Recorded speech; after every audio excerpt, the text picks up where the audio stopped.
వరుణ్ తేజ్ గారు. And yes, ఇక ఆలస్యం చేయకుండా మెగా మాటల కోసం రెడీయా? Yes, over to megastar. Thank you very much. అందరికీ నమస్కారం. ఒక సినిమా విజయవంతమైతే అది ఎంత మందిలో ఆనందాన్ని నింపుతుందో ఎన్నో సంవత్సరాలుగా చూస్తున్న నాకు అదే మళ్ళీ ఇక్కడ పునరావృతం అయింది.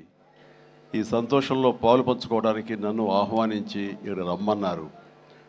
వాళ్ళు ఇందాక కృషి చెప్పినట్లుగా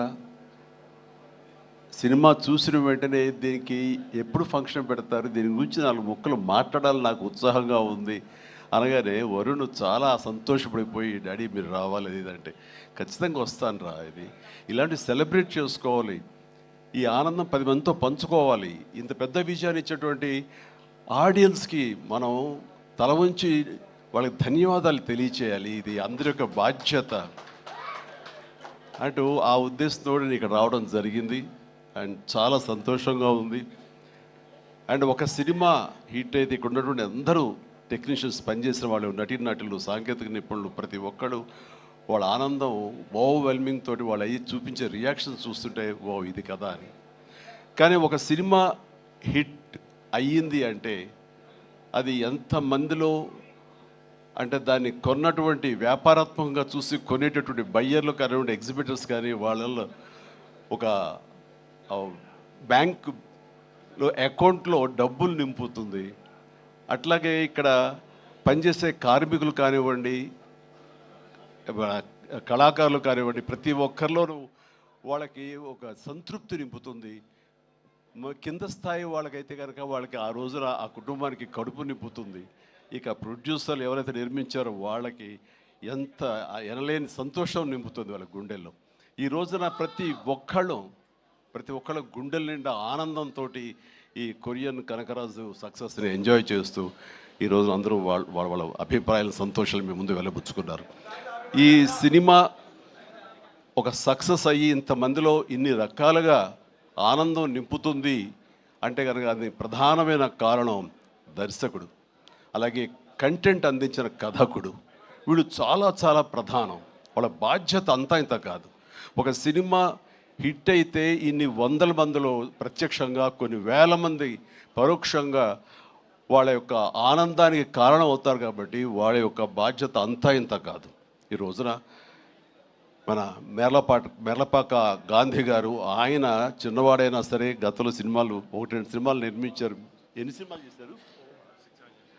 ఓకే, మీరు చేసిన 6 డజన్ పైగా సినిమాలు కొన్ని చూడటం జరిగింది, కానీ అన్నీ చూడలేకపోయాను. But you have wonderful director.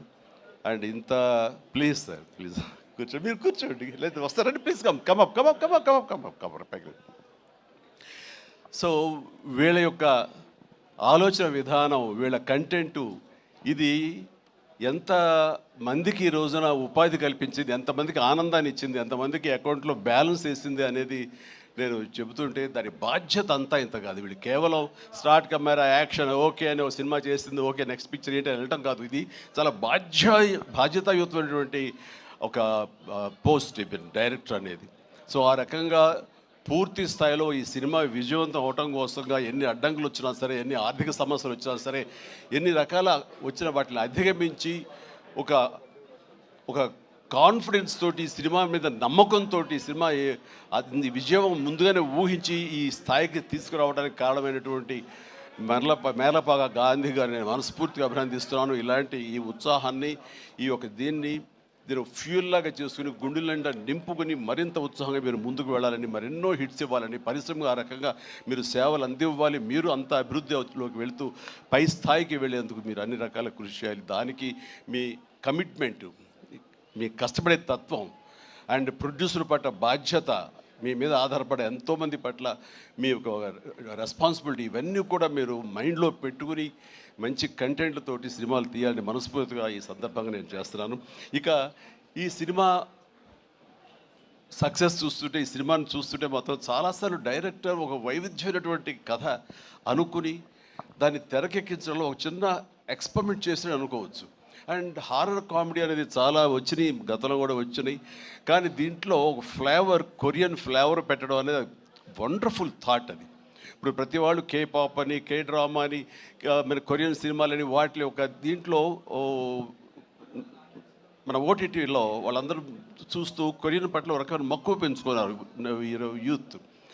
అలాంటిది మన సినిమాల్లో మెర్జ్ చేస్తే కనుక ఆ రిజల్ట్ వేరు, ఆ ఇది వేరు అన్ని ఆ థాట్ రావడమే ఇంత పెద్ద సక్సెస్కి, ఇంత పెద్ద బ్లాక్ బస్టర్ అవడానికి ప్రధానమైన కారణం. దానికి మనస్ఫూర్తిగా సభాముఖంగా నేను గాంధీని అభినందిస్తున్నాను.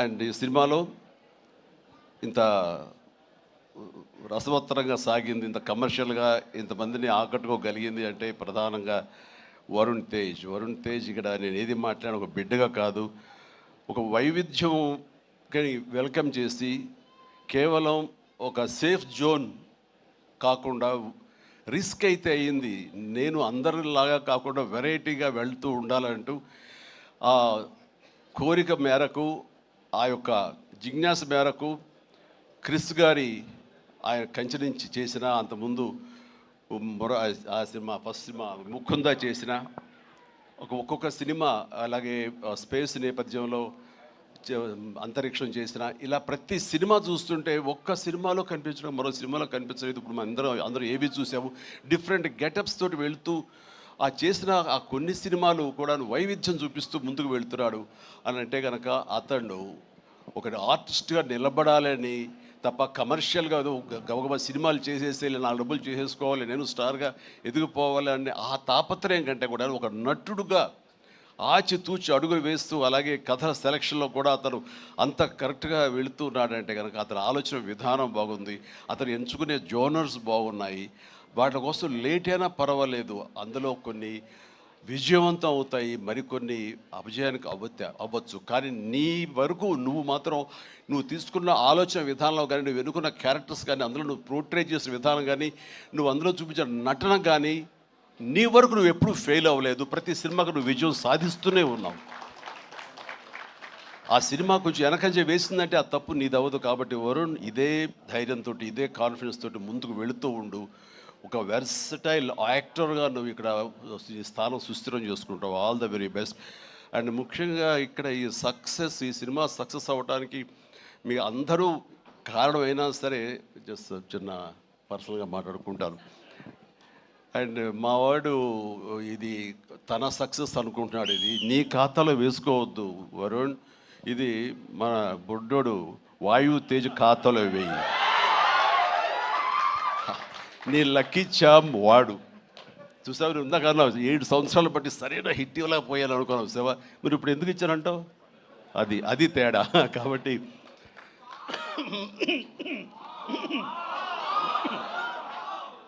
మా లక్కీ చామ్ వాయువు. అండ్ ఇక నెక్స్ట్ మరొక ఈ సినిమా ఇంత పెద్ద హిట్ అవ్వటానికి మరొక స్ట్రాంగ్ రీజన్ సత్య సినిమాలు వరుసగా చూస్తుంటాను. సత్య ఇక్కడ లేడు పాప, అన్ఫార్చునేట్. రావాలని చాలా ఉత్సాహంగా ఉన్నాడని నాకు చెప్పాడు మనవాడు. అండ్ బిజీగా ఉన్నాడు. ఓకే, ఇలాంటి ఈవెంట్స్ రాకపోయినా సరే ఇది ఎలాగైనా చూస్తాడు తను. ఈ పాటికి లైవ్ చూసేస్తుంటాడేమో. సత్య నువ్వు చూస్తుంటావు, నాకు తెలుసు, అర్థమైంది. ముందు నీకు షూటింగ్ ఉంది, అక్కడ షార్ట్స్ ఉన్నాయి, తర్వాత చూసుకోవచ్చు, షార్ట్లోకి వెళ్ళు. ఈ సినిమాలో చాలా బాగా చేసావు. ఎంత అంటే ఏంటి తను అని చెప్పేసి నీ కోసం ఈ సినిమా మరొకసారి కూడా చూడాలంత బాగా చేసావు. నువ్వు నాతో పాటు యాక్ట్ చేసినప్పుడు కూడా నేను అబ్జర్వ్ చేస్తుంటే నీకు లిమిటేషన్స్ లేవు నువ్వు.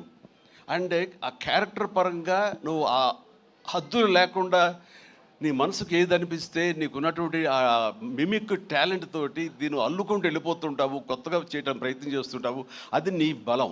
కాబట్టి ఎలాంటి ఇన్హిబిషన్స్ లేకుండా నువ్వు చేసే విధానం ఉంది, అది ఒక వైవిధ్యంగా ఉంటుంది. ఇంతమంది చేత అలరించబడుతుంది, ఇంతమంది చేత ఆకర్షించబడుతుంది. వాళ్ళందరూ ఆశీస్సుతోటి ఇదిగో ఇలాంటి విజయాలు నీ యొక్క ఖాతాలో చేరుతూ ఉంటాయి.